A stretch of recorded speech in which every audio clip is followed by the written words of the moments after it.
the portal from stage 1 to stage 2 goes up through the portal of responsibility, but the portal of surrender is a slide downward into the third stage, which is through me.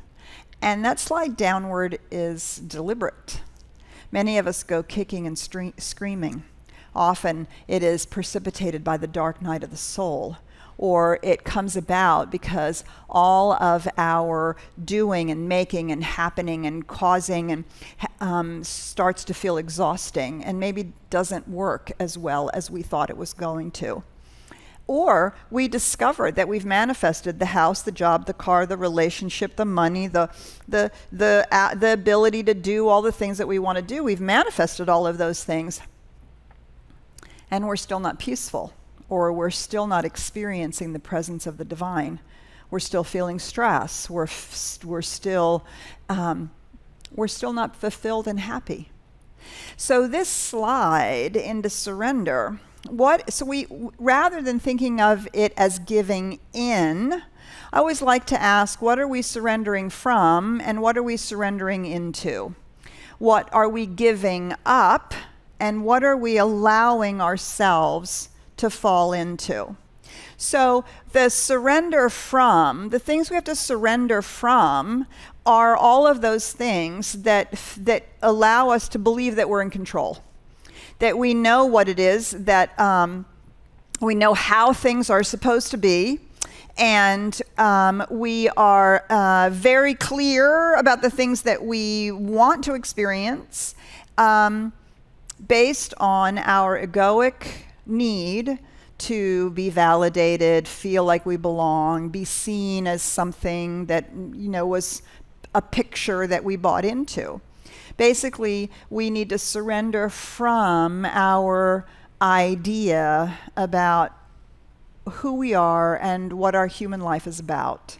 We have to surrender from the idea that anything outside of us is going to fill us up, make us happy, or fill us up from this direction, right? Which is, of course, the consumer society and the American dream that we live in today.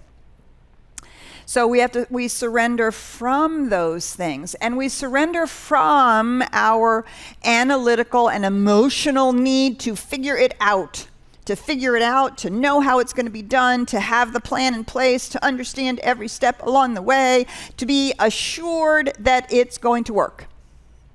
We have to surrender from all of that. Why? Because we begin to have an inkling that it's not our power that's making anything happen. That there's not just the spirit dwelling within me that I have discovered in the stage 2, but that there is actually something much larger and universal going on.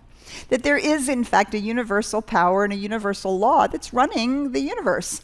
And it is the very thing that we are using when we do our spiritual work to move our lives forward and to create a life that isn't just about acquiring or acquisition or how it looks on the outside. It isn't about a life that's filling us up. It's about creating a life that expresses who we really are, that allows us to give our gift, that allows us to be ourselves. So what are we surrendering to? We're surrendering to the universal power and presence. We're surrendering to the fact that we trust that the universe knows how to get us from wherever we are that's not where we want to be, or that is in an unhealed state, or simply that isn't the fullness of our dreams. We surrender to the fact that the universal law actually knows how to get us from here to there.